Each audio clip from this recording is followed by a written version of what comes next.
მოგესალმებით.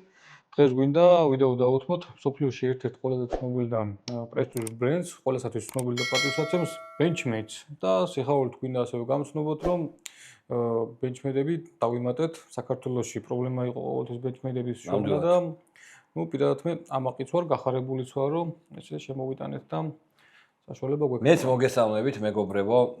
ეს ყველაფერი ბატონმა გიორგიმ რაც თქვა, არის სრული სიმართლე და ჭეშმარიტება. უბრალოდ ერთი მომენტია, რომ ბევრი Benchmade-ები ჩამოვიდა, მაგრამ აი ვიდეო რო გადავიღეთ უკვე ძალიან ცოტა დარჩა და ვაპატიეთ, მალე მოვაყრით კიდე. მაგრამ საკმარისად არის დანები იმისათვის, რომ გადმოვცეთ სათქმელი რაც გვაქვს. ეხლა ეს მაგარი ამბავი ისე არ გამოგვივიდეს, მე და შე რომ კარგად მოვყვეთ. იმიტომ რომ Benchmade არ არის რაღაცა ისეთი სიტუაცია რა. Benchmade არის ჩემი შეფასებით ყველაზე მარტივად Benchmade არის Mercedes. ხო, არის Mercedes-ია რა. ანუ თავისი სახელითაც ავხსნით ყველაფერს ნელ-ნელა მოვყვებით რა. ჩაუღრმავდით მაგას. ჩაუღრმავდით, გავშალოთ, დოლი აქ არის, გარმონი აქ არის. სიმართლე გითხრა, მე Benchmade-ზე სხვა შეხედულების ვიყავი. ხო. აი ეს ყველა ერთად რო დავინახე, ცოტა შემეცვალა შეხედულება. იგივე შტაბეჭდილება მაქვს მეც, იმიტომ რომ მე ამდენი Benchmade ლაივში ნანახი არ მქონდა. დაჟე რაღაცები იყო, რომელიც მეგონა რომ უი დედა ეს რა თუ არ გამეთქი და ხევში რო დავიჭირე, რა თუ არ გაკი არა. გადავირიე კაცი და დავიწყოთ ისტორია, აბა. კაი, მაგას გავაგზავნებ ერთ და მე გადავიდეთ ისტორიაზე. მეც აი რაც მქონდა ხოლმე შეხება. სულ მქონდა რომ თქვა ერთი Benchmade მოვიდა გასალესად, გავლესე, წავიდა იმ დროს სხვა დანებიც მქონდა ხოლმე და სულ რაღაცა ერთი მეორეს ვადარებდი. თქვათ რომ იმას ესა აქვს, თქვათ ამას ესა აქვს და დიდად ვერ ხვდებოდი ხოლმე. თუმცა ვიცი რამდენიმე კოლექციონერი, რამდენიმე რომელსაც ძალიან ბევრ დანებთან ქონიათ შეხება. აი ერთი ვიცი მაგალითად რომ აი შიროგოროები ქონია თქვათ ერთი 10-15 გამოცვლილი და სხვა უამრავი დანა კიდევ და Benchmade-ები რომ უყვარს და აღიარებს. მე მაქვს ძალიან მარტივი შეფასება Benchmade-ის. ანუ თითქმის ვერ ნახავ შენ ბრენდს, რომელიც ერთნაირად აკეთებს მაგარ ფიქსებს და მაგარ დასაკეთს დანებს. მაგას ვერ ნახავ. სიმართლე გითხრა, ფიქსები იყო ალბათ თავარი мотиваტორი, რომ ფიქსები გვიჭირდა, კაი ხარისხენი ფიქსები და მაგით შემოვიდანე. კი ბატონო. ხო და ის თქვა მინდოდა რომ ყველა ერთად რო დავინახე, სხვას რო აღარ შევატარე. თითქოს აი რაღაცა სული ისტორიის სიტყვა იქნება რომ ჩავდე, ვიდი. ცოტა გაიძიეთ. აი ეს უნდა გავაკეთო რა და ეხლა რა ხდება Benchmade-ის მთელი თავი, სული, გული, სისხლი, დნმ, ყველაფერი ეს არის ფილიპინური წარმოშობის დანა, ბალისონგი, ბატანგას მეორენაირად, რომელსაც ფილიპინებში იყენებდნენ თავდაცვის მიზნით და ასევე ჰოლოუგრაინს უკეთებდნენ და წვერსაც იფარსავდნენ ბატონო გიორგი. ანუ ეგრე გავრცელებული ნამდვილად. Отвечаю за слова.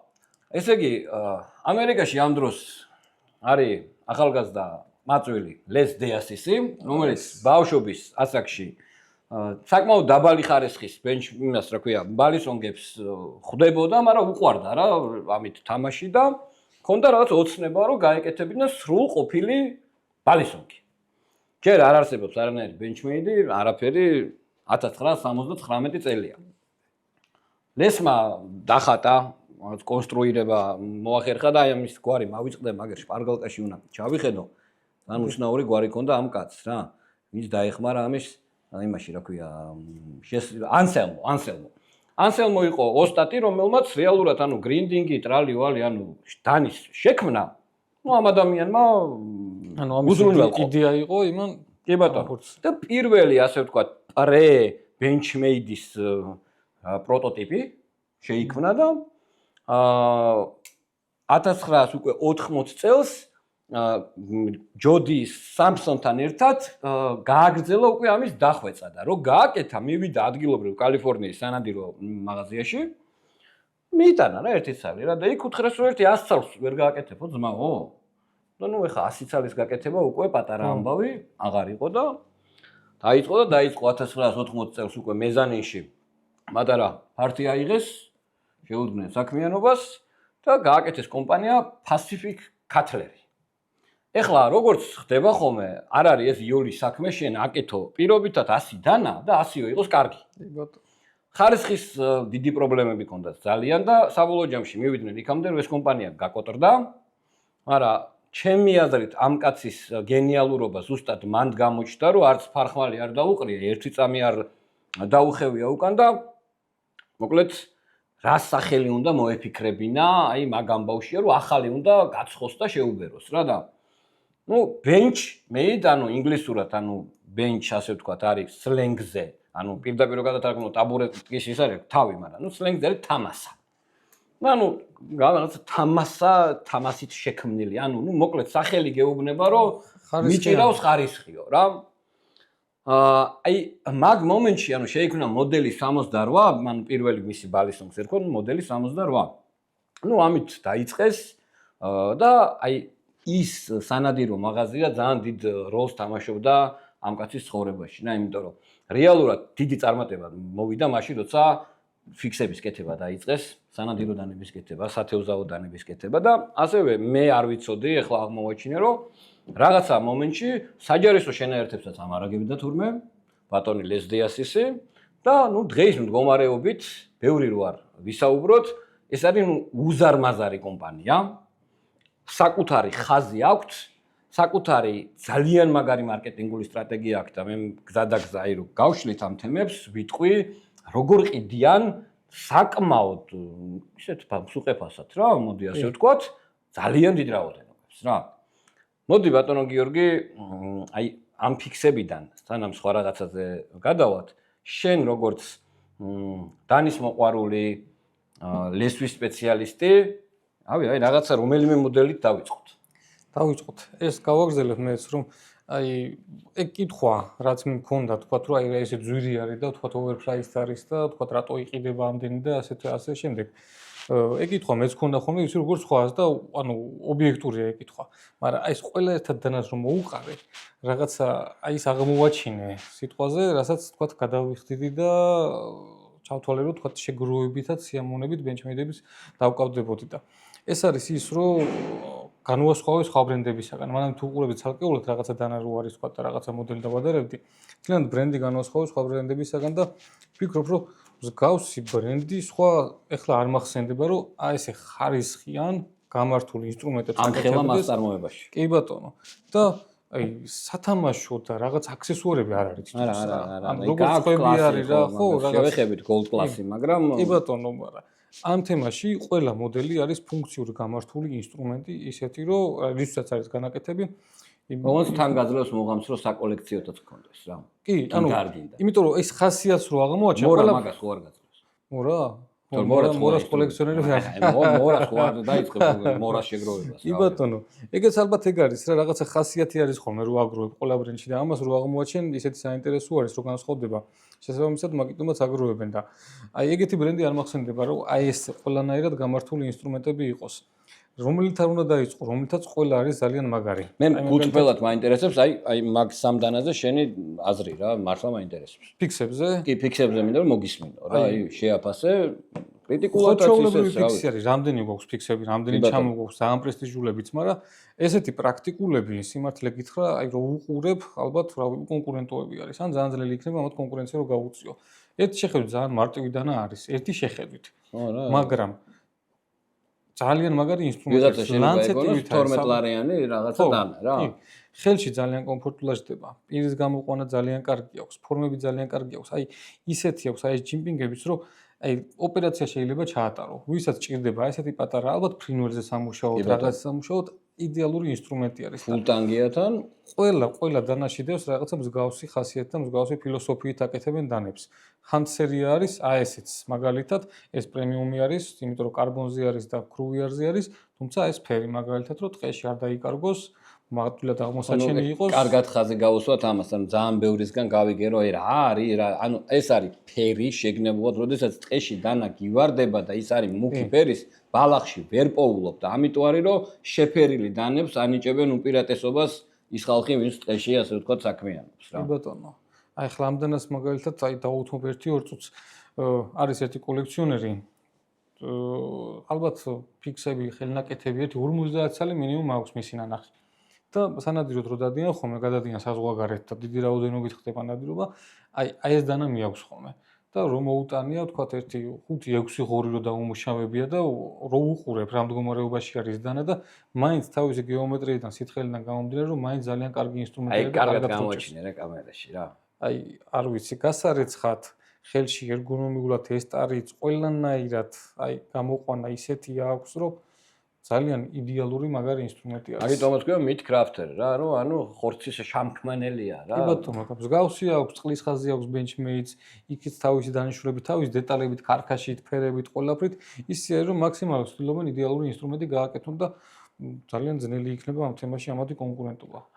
ბატონო გიორგი, მე როგორც ვარ, ასე ვთქვათ, ინფორმირებული, Benchmade არის ძალიან ცნობილი იმით, რომ ფოლადთან ურთიერთობის სწორი ფორმებით არის ეს ხალხი ზოგადად განთქმული, რომ ანუ მაგალითად ჩემთვის შეიძლება Spyderco უფრო მიყვარდეს, მაგრამ ძალიან ბევრ Spyderco-ზე ხდება გადამწვარი ფოლადი, ისა, ნუ არის იქ რაღაცები და ნაკლებად გამიგია მე ეგეთი რამე Bench-ზე. ეგეთი რამე სიმართლე გითხრა ეგრე კარგად ვერ ჩაურმავდები მაგას Coldstream-ზე ჩემხვედრია, Spyderco-ზე ჩემხვედრია, Benchmade-ზე არ ჩემხვედრია სიმართლე გითხრა. ან ლესვაში რამე ხარვეს ვამჩნევდე ხანდახალ არის ხოლმე რომ ფოლადი შეიძლება იმშვენებოდეს, ან რაღაც ძალიან გადახრები ქონდეს. Benchmade-ზე ეგეთი რამე არ შემიმჩნევია. ეგეც ალბათ იქიდან გამომდინარე არის რომ აი რეკლამისთვის ფოლადებს არ უყურებენ. სხვა ბრენდებმა რო იციან რომ რაღაც აი ტრენდული რო არის და რაღაცა რო არის, თქვა მეტად გაიყიდება, იმიტომ რომ უყენებენ ფოლადებს. ერთ-ერთმა ბოლომ გამოიყენა მაგნაკატის სხვათაშორის Benchmade-მა რა, ანუ ამერიკული. ხო, აი ბოლოს რო დაიწყეს ახლა რამდენიმე და რა ჯერ კარგად ნახა იმუშავა, შეხედა არის ისო თუ არ არისო და ბოლოს გააკეთა. კარგად გამოსთილ ფოლადებს აყენებენ, ისეთი რომ უღალატო იყოს თავის საქმეში. აი აქ მოდი რაღაცნაირად რავი რა ვთქვათ ფოლადს. ფოლადებზე? ფოლადებს ცალკე ხوار დაუთმოთ მე ვთქვათ ვიდეო. გადავწყვიტოთ, ანუ всё ცალკე ვაგეთებთ, ესე იგი ფოლადებზე, ფოლადის თვისებებზე, მახასიათებლებზე ზოგადად ქიმიურ შემადგენლობის რაღაცა ანზე და ბანზე. არის ხო, ცალკე ჩავწეროთ ვიდეო, მაგაზე ვისაუბროთ, თლაც შეიძლება ესეთ სიღრმეებში არ შევიდეთ. არა, არც მეტალურგები ჩვენ არ ვართ და ქიმიკოსები. კი ბატონო, თუმცა ნუ ვიტყოდი რომ აი როგორ ვთქვა, მანქანებზე ვაკეთებ ხოლმე ხშირად ანალოგებს რა და რო ეძებენ ხოლმე რომ აი კაი ფოლად და ყველაზე მაგარი რა და აი სიჩქარის თემაში რა. ზოგ შეიძლება ქონდეს 300, მაგრამ არ გჭირდება. არაფერში. პირიქით, თქვა დაბალ სიჩქარიანი უფრო პრაქტიკული შეიძლება იყოს და მარტივი შეიძლება იყოს. ენაზა მადგას და მე ისე ვთქვა რა, ეს არის CPM 154 რა, ანუ 154 CM-ის Boeing-ის ძრავის ფოლადის გაფრთხილოვანებული ვერსია რა და ჩემი აზრით არც არ წამიკითხია ეს, ჩემი აზრით ამ ფოლადს იმიტომ იყენებენ რომ მისი თვისებები არის აი ნუ აბსოლუტურად უჟანგაობიდან ჭრის edge retention-ს როგორ ვიცახით? ცვეთამედეგობა არის ძალიან ისეთ მოწოდების სიმაღლეზე და ამავდროულად ამ ფოლადის დაგრინდინგი, ანუ დამუშავება არ წარმოადგენს რაღაცა ისეთ სირთულეს, როგორც შეიძლება იყოს, არ ვიცი, რაღაცა ასათივი და ასე შემდეგ, ანუ აი იდეალური სამუშაო უჟანგავი ფოლადი არის რა. ბატონო. ანუ არჩევენ რა იმის და მიხედვით, რომ რა დანიშნულებით უნდა გამოიყენოს ის დანა რა. კიდე ერთ სიტყვი არ გამომრჩეს. აი წერა რომ საუბრობთ რაღაც დანის ფილოსოფია და ასე შემდეგ. აი რა როგორ გავიცანი ეს ბევრი Benchmade რომ მქონდა. აი Coldstream-ს მაგალითად ვიცი რომ უყურებ როგორც უხეში მოხმარების დანა და ეგრე აკეთებდნენ ყოველთვის და ეგრე არეკლამებდნენ კიდევაც უხეში მოხმარებაზე.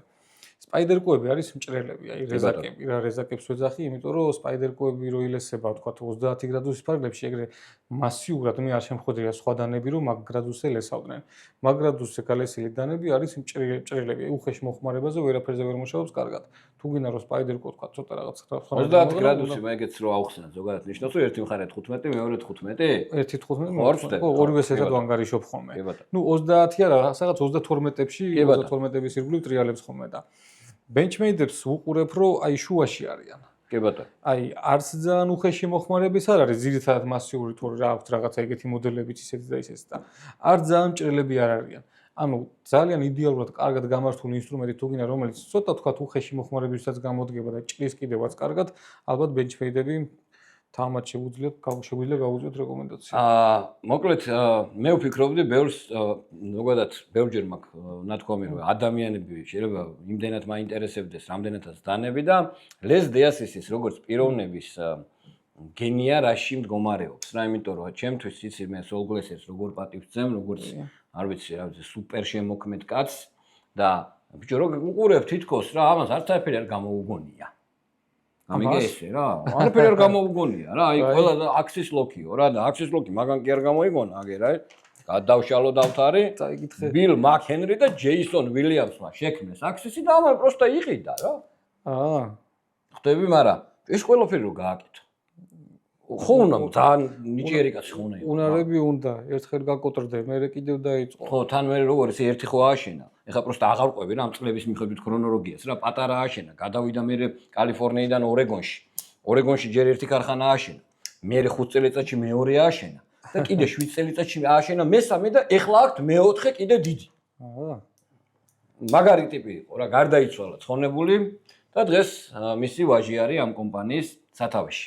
ეხლა ისევ დანებს მიუბრუნდეთ და აი ამ დანაზე მინდა მე ვისაუბრო, იმიტომ რომ ესე იგი ეს დანა რო გამოვიდა როგორც ყველაზე წვრილი, თხელი ბენჩმეიტი რა. და მე რო ფოტოებში დავინახე, რაღაც ძალიან არ მომეწონა. მეთქი ეს რა უბედურება, ეს ლურჯები რა, ჩინური ბანძი დანასავით აქვს და ნუ ძალიან კრიტიკულად მივდექი. ნუ ფოტოებით მეც რაღაც მსგავსი ემოცია მქონდა. ხევში რო დავიჭირე, 1-2 გავხსენე, დავუკეთე. შავა თამაშე. ბიჭო, მეთქი რაღაცა პირველ დღეს ხმა არ ამოვიხე.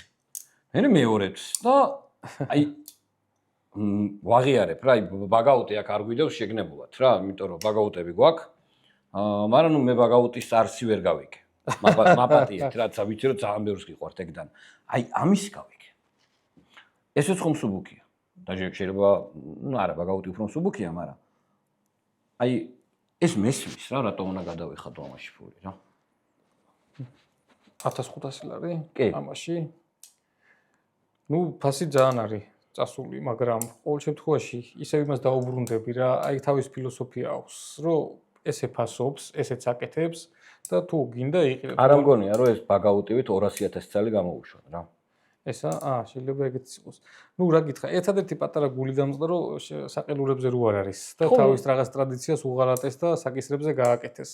ხო, ნუ მექანიკა უნდათ, ანუ აქ უკვე ძალიან ისეთი და საკისრები საყელური გინდა არ გინდა უნდა მოჯდეს, რომ ეგეთი მექანიკა მიიღო რა. თუმცა ეს დან არ არის ყველასთვის რა, ფასთან არც ბენჩმეიტი არ არის რა და თუ ისე ხარ რომ თქვა 100 და 200 ლარს აღარ აქცევ ყურადღებას.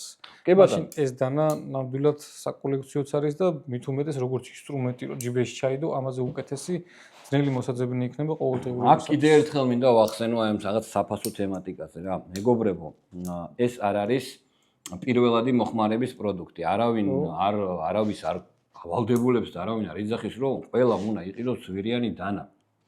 არავითარ შემთხვევაში კაც თუ ადამიანს სადრონავი იმაზე გაქვს რომ ჯერ პური და რძე უნდა იყიდო, რა დროს ბენჩმეიტია, მაგრამ იმ ხალხს, ვისაც უკვე გვაქვს აქ ჩვენი სურვილები, რაღაცა გეგმები, მოკლედ, ნუ გაგულანძღავთ, ძალიან გთხოვთ რა, ნუ რა ვქნათ ახლა, ვიხდით, გვიყვარს, ვალებსაც ვიღებთ ბევრი, სხვათა შორის, აგერ ვარ. რა გითხრა მიხელი, ინსტრუმენტად ყურძის გააკეთებ ყველაფერს, ისე განებით ცხოვრობს ხალხი რა. მე მაგაზე მინდა სხვათა შორის მე ერთი გადაცემა რომ გავაკეთო რა, იხო იაფიანი ძვირიანი, ონց მუშაობაში რა, იცოდა რომ დათბება, კი ბატონო, რა ყუდუთი გააკეთებ ყველაფერს.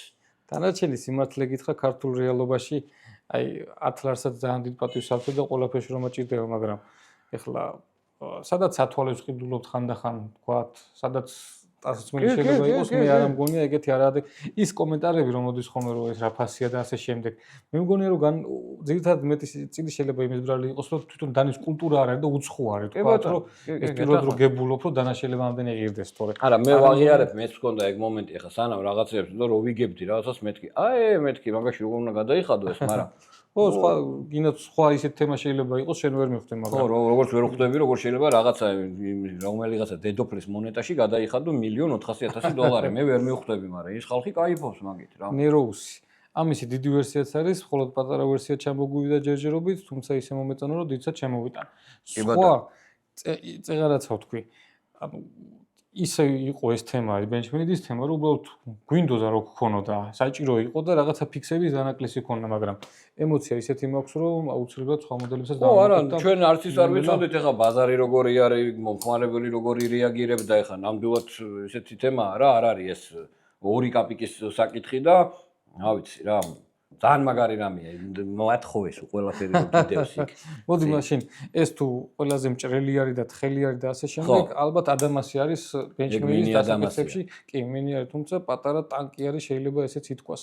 ტაქტიკური დანა არის, დიდი ადამასი ახლა არა გვაქვს, დიდი არის ვერსია, რომ ხელთათმარისათვის არის შექმნილი და დიდ ხელზე არის გათვლილი, ეს უკვე ცოტა მცირე ვერსია, რომელიც ხელთათმარის გარეშეც არის და არ ვიცი. შენ შეიძლება კითხვა დაგისვა. აბა მიდი. CPM ქროვი არის ჯობია თუ შეხ-15? ბიჭო, დროში უნდა გამოიცადოს, მე ვიცი მე ვიცი შეხ-15 წლები არ ბლაგდებას მოო და დაარტყავ ჭრის. აი აქიდან უნდა თქვა და კიდე ერთ მე არავის ხალხო, არაფერს არავინ არ გერჩით, მაგრამ ვინმე კიდე რომ რამე კომენტარში შეხ-15 და რაღაცა ხადვინაცეთ MF-ი და დამანებეთ რა თავი. აიში მიშა დამანებეთ ზმაო თავი რა. კაროჩე რა. თორე მოვიწევ პროფესიონალ მეტალურგებს და ტვინს წავიღებ მე კარბიდების სტრუქტურებით და ასე შემდეგ, ასე შემდეგ. ისიც ხო რა ვთქვა, შუაშიშტები რო გვეძახეს. ხო, არ რა ვიცი. რა ვიცი, აბა მოდი ეგეც ვთქვათ, ხო, რავი. მე დავუშვი. რა გითხრა? მე რას ნიშნავს შუაშისტი? არ ვიცი. აი ძალიან კორექტულობის ფარგლებში და მეგობრულობის და, რა ვიცი, ქართულურად, კაცურად, სმურად მე ხვდები ესეთ რაღაცას, რომ ქვეყანაში უკვე ისეთი პრობლემები გვაქვს, ერთმანეთს დავერიეთ, სიმონ, რაღაცა. იმისტი, ამისტი, მე ვარ დანისტი. მორჩა, დანტისტი არა, დანისტი ვარ. ყველაზე დიდი უბედურება, ჩემი აზრით, რაც ხდება, ის არის, რომ ერთმანეთს უცხო ხალხი ერთმანეთს ესე ლანძღავს და აგინებს და არც ნაცი არ არის პრობლემა, იმიტომ რომ ნაციებსაც უამრავ ხარდაჭერი ყავს, ჩემს ირგვლივ და მეგობრებშიც. არც ოცნების ხარდაჭერებში არის პრობლემა. პრობლემა არის იმაში, რომ ერთმანეთს არ უსმენთ, ერთმანეთს ვერ ველაპარაკებით და ერთმანეთს ლანძღავთ და არც შუაშისტობა არ არის პრობლემა ჩემი. და არც ჩემი და შენი საქმე არ არის კიდე აქ ისა, რა ქვია, რომელიც იგნევ ბჟეზინსკი მე ვარ ეხლა ვილიკა შახმატნა დასკა და პოლიტიკაზე ვილაპარაკო. ადამასი. დანარჩენი ჩვენი პრობლემები გვაქვს და როგორც საჭირო თვლით, რომ შეიძლება ამას პიროს გამოუადგეთ და ის პრობლემები რაც არის ამ თემაში წვლილი შევიტანოთ, იმის მიხედვით ვაკეთებთ ჩვენს საქმეს. ადამიანზე ერთი რამე მინდა ვთქვა. ამ ადამიანმა ასევე მოახერხა, რომ აი მაგალითად ძალიან ბევრი ბრენდი, როგორ ხვდება, რომ ანუ ძალიან ბევრ ცნობილ დიზაინერს იწვევს, კოლაბორაციებს აკეთებს და მოდელებს ამით აპოპულარულებს. მაგ მხრივ იყო ძალიან კაპრიზნი კაცი ლეს დიასისი. ანუ qoveltvis ცდილობდა, რომ მაქსიმალურად არ ქონოდა კოლაბორაციები. არ უყვარდა. აი. მაგრამ რამოდენიმე კოლაბორაციის გარეშე დღეს ესეთი ფინანსური მაჩვენებელი მაგას ვერ ექნებოდა. რო არ ყოფილიყო მელ პარდიუ. კარგი. არ იქნებოდა ბაგაუტი. პროსტა ვერ იქნებოდა ბაგაუტი. თქვი მთავარიც კიდე? ზივერტი კიდე ამ შემთხვევაში, ნუ აი არ ვიცი, ჩემთვის პირადად ყველაზე მეტად რომ მეყვარს შე რო გაქვს კოლექციაში რა, ფრეიმზე რა, აი ჩემთვის აი ის არის და მაგარი დანაა ძალიან. და ადამასი, რომელიც არის ტაქტიკურ დანებში, ნუ ტაქტიკური დანების ჩემთვის მეორე ადგილია, მაგრამ რა მეორე რა ცოტაა? აი, მესამეც. კონტეგოები. ხო, ნუ კი ბატონო, ხო, ნუ ოსბორნი არის, ხო, ოსბორნი, ნუ აი მაგასაც რა მაგრად არჩევდა. ხო, თორე ხა ვიღაცები მიყვებიან ხოლმე, რომ აი მე განა არ მომწონს თქვა CR-K-ის მოდელი ძალიანაც მომწონს, რომ ვინც კი წააპრუწუნა რაღაცა ყველასთან გააკეთეს რა. და კარგია, მაგრამ ეს კაცი აი ამ თავის ბენჩ, ანუ აი ამ თამასას ისე უფრთხილდებოდა, რომ აი რა ვიცი რა. ოსბორნებზე მქონდა ესეთი პრობლემა ბენჩმეიდებზე. რამდენიმე რომ მქონდა, დავინახე, რომ ესე შეიძლება შევყოლოდი და 1.50 ოსბორნი მომეგროვებინა და გადავწყვიტე, რომ იმ მომენტში თქვათ იყო რაღაცა დაინტერესება და გავუში. თორე მაწუხებდა სულ, რომ ერთი დამემატებინა. ოსბორნი იმდენად მომწონდა. მოდი კიდე ერთი ვთქვათ ბენჩმეიდზე, მიხეილ, რომ 90% თუ მეტი არა არის საკელურებზე. და ეს იყო გამონაკლისი, რომ საკისრებზე გააკეთეს. ეგრეთ წოდებულ შაიბებს. კი ბატონო, ეგრეთ წოდებულ შაიბებზე. ამავდროულად იმ სისქე შაიბებზეა, რო გაგიჭდეს ჯარჯში ჩააბარებ, იმიტომ რომ ძვირფასი ბეტონისგან არის გაკეთებული. კი ბატონო. ნუ ესეც იქიდან გამომდინარე, რომ ფუნქციონალით, რაც უფრო მარტივი არის, უფრო ადვილი მოსავრელიც არის და უფრო დროშიც ნაკლებად შეიძლება რამე მოვიწეს. Axis Locks ერთი-ორი სიტყვა მინდა ვთქვა. ესე იგი, Axis Lock-ი რო შეიძინა ბატონმა ასისმა, დააპატენტა და დაახლოებით 30 წელი, ხო 30 წელი მის გარდა ვერავინ ვერ იყენებდა ამ ჩამკეტ მექანიზმს. ეს ჩამკეტი მექანიზმი სანამ ტრიადლოკი იქნებოდა უპირობოდ ყველაზე გამძლე ჩამკეტი მექანიზმი იყო. და განსაკუთრებით benchmade-ის შესრულებით. ეხლა რა ხდება? გავიდავა და ამ იმის რა ქვია პატენტის და ვისაც არ დაეზარა, ყველამ გააკეთა აქსისი. ძალიან კარგად აკეთებენ ჩინური კომპანიები აქსის ლოქს, განსაკუთრებით კაიზერი, მაგრამ აი რო დააკვირდე, რა განსხვავება არის ბენჩის აქსის და მათ აქსისებს შორის, რა. ესე იგი, აბსოლუტურად ეს რა ქვია ამას, შტიფტი რა, ანუ სისქე, ხო, ანუ რო დააკვირდე, ანუ ყველა არის ძალიან სქელი. ასევე შიგნით რო დაშლი, ანუ ეს ზამბარა არის სხვანაირად გაკეთებული, ვიდრე თქვა კაიზერის ისენი. და აი ეს გამაძლიერებელი პინი. ანუ საერთოდ სხვანაირი არის. ანუ პრინციპში გამოდის, რომ აქსის ლოქი როგორც ესეთი დღემდე ამაზეა. ისინი არის ამის და მაგვარები. ანუ არ არის ზუსტი იდენტურად, რა, აი ეს ჩასმები არა აქვს. ხო. ამათ აი დააკვირდე ყველა რაღაცით არის გაძლიერებული, რა. მოდი ისიც ვთქვათ, რომ საიმედო ჩამკეტი მექანიზმი არის. ძალიან. ანუ იდეალური მექანიზმი სიმართლე გითხრა ჩამკეტი არც მეგულება, ყველაფერს აქვს თავისი პლუსი, მინუსები. benchmade-ებზე რაც შემჩნევია, ბევრს უყვარს ხოლმე რომ აი ეს ჯაჯგური რა და აი მასში იცის ხოლმე პატარა ლუფტი. პატარა ლუფტი იცის. ჩაჯდომაც უბედურება, ეხლა ამაში არ უნდა ჩატენო ტალახში. მაგრამ რაც არის იდეა და რაც არის დანიშნულება დანის, შეიძლება პატარა ლუფტი აიყიდოს რაღაც თემებში, მაგრამ უღალატო არის. ეს რო დაგეკეცოს, ფაქტობრივად რაღაცა უნდა დეტალი უნდა გატყდეს. ხონარად დაკეცვა გამოიწვია. მინუსიც მინდა რომ თქვა რა. აბა მიდი. მოკლედ, აი ამას ხო, სანამ მინუსები თქვენ ბატონი ასესი და ბატონი სულ გლესერი ამავდროულად იყვნენ ძალიან კარგი მეგობრები. ხო და ეთყობა რავი დაიგინეს ბავშვობაში რომ ორივე მაგარი ბანძი კლიფსები გავაკეთოთ რა. იმან უფრო ბანძები აკეთა, მაგრამ აი ეს ბიჭო, ამ ხელ ესეთი მაგარი დანა. ყველა რომელიც გინდა. აი ეს რა არის? ამოფრეზე რომ ვინტს რომ მოუჭერ, მე აღარ მომიყანყალდეს რა. ჩემი აზრით ჩვენ ჩინელებმა გაგვაფუჭეს. აი, ხო, თავში უკვე გაგვათამამეს, იმდენად ბიუჯეტურ ფასში გვიკეთებენ რაღაცა. იმ ყველაფერ დეტალებს. იმ ყველაფერს რომ პრეტენზიებს ვიძახით უკვე, თუმცა ამათაც მოუწევთ ფეხის აწყობა და ნელ-ნელა სიახლეების შეტანა. მოკლედ ჩემი ფავორიტი დასაკეცებში ახლა ფრიკია, აი ეს არის კარბონი S90V, ულამაზესი წითელი ბონკები, აი ძალიან მიმზიდველი დანა არის და აი ესეთ და რიგით ამ სისქე შაიბებზე, ნუ ესე არ უნდა იხსნებოდეს და არ იკეტებოდეს ახალიდან. ხო? აი ძალიან მომწონს ეს დანა რა. ფრიკი? ფრიკი. მინი ფრიკი იმდენად მე არ მომწონს, აი ფრიკი მომწონს. ფრიკი არის ალბათ ერთ-ერთი პირველი benchmade რომ მომივიდა სახელოსნოში გასალესად და მაშინაც კი ძალიან მოიხიბლა ეგრევე რომ აი ესეთი გამართული ინსტრუმენტი რო იყო. მაშინ რაღაცებს უკვე ვადარებდი, იმიტომ რომ ხანდახან ცენტრი შეიძლება იყოს ოდნავ სხვა და მაგას უწუნებდი ხანდახან ის რომ ფასი არის, მაგრამ ну ისევ და ისევ რომელსაც ვიძახი დანის ფილოსოფია ამ ბრენდის რაც არის აკეთებენ იდეალურ ინსტრუმენტებს რა. წეგან აღნიშნე რომ განსაკუთრებული მარკეტინგული სტრატეგიით გამოირჩევა benchmade. ანუ მე არ მახსენდება დანის ბრენდი, რომელიც ეგრეთ წოდებულ ამბასადორების პრინციპით ყიდის, ასე ვთქვათ, თავის დანებს. რას ნიშნავს ეს? ანუ ამერიკაში განსაკუთრებით პოპულარული არის, აი სანადირო ორგანიზაციები არის იმდენი, ვერ დათვლი. სათევზაო ორგანიზაციები, ალასკის რაღაცა, ანტარქტიდის რაღაცა, სადღაცა დადიან, სულ რაღაცას აკეთებენ და ყველგან ყავთ თავისი წარმომადგენელი, რომელიც ანუ რეალ ახალი მოდელი გამოვიდა, იმასთან ჩავიდა, წავედით, საქმეში ვნახეთ, ამ ასოციაციებთან, კლუბებთან. კი ბატონო და აი აღარ ჭირდება იმას, მე სხვა დიმპიდავრი რა, ანუ ძალიან მაგარი კომპანია, ყველაფრით. კი, არა, მე ვაღიარებ. და მოდი ერთი პატარა დასასრულისკენ მიხელი, ძალიან კი გაგვიზელდეს შეიძლება, მაგრამ მურაზე ქონა კითხვა. კი, ჩვენ გამომწეს ნამდვილად. ხო, კიდე კითხვები დასვით ხოლმე, მე ერთად შევკრებთ და ცალკე ვიდეოს შევძეთ, უბრალოდ ახლა ამ ვიდეოში დასასრულისკენ მურაზე გვინდა ვთქვათ ერთი-ორი სიტყვა. ძალიან გავრცელებული არის, საქართველოში ძალიან პოპულარული არის. ალბათ ერთ-ერთი მთავარი მიზეზი ფასიდან გამომდინარე არის, რომ ფასი აქვს ძალიან ხელმისაწვდომი. მურაზე ჩემი აზრი არის ის, რომ 100% ამართლებს თავის ფასს, 100%-ით. მაგრამ ის რა მოლოდინიც აქვს, მომხმარებლების ალბათ 90%-ს, ვინც კარგად გარკვეული არ არის დანებში და რო იყინიან ხოლმე მურას და მე ვთქვათ ან ლესვა ჭირს ან რაღაცა, ხო, ეს არის სხვა თემა. მურა არის სტამესკა. ლუკა დაურთავს მე სტამესკის სურათს, აი ეს პირი რო აიღოთ, აი ეს დაშვებები, აი შეულებრივი სტამესკა არის. საჭრელები, ხელით საჭრისების სტამესკებზე მოგსაუბარი, სტამესკა რუსულად არის, ნუ საჭრისი, ხო, ქართულად დავუხოთ საჭრისი. ირესება 22 გრადუსზე. Chisel grind, ხო? ჩიზელ გრაინდი კიდევ სხვა არის.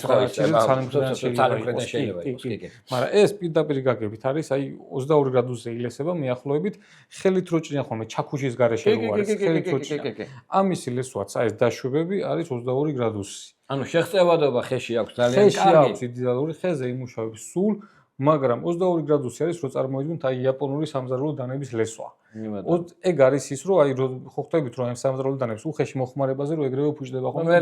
მე ბუნებაში ძვალს რო წაარტყავთ ხოლმე და მომტრეულები რო არის ხოლმე რა ადგე გადააქვს. არ არის ხორცის დანა ეს. დანარჩენი ახლა თუ გაფუჭდება და საჭიროება იქნება ამის გამოსწორებას და ამის ლესვას და ისე მე ჯობია ხოლმე რომ ახალი ნამდვილად. და პლუს კიდე დავამატებ გავრცელებულია ძალიან რომ დაგვიჟანგდაო.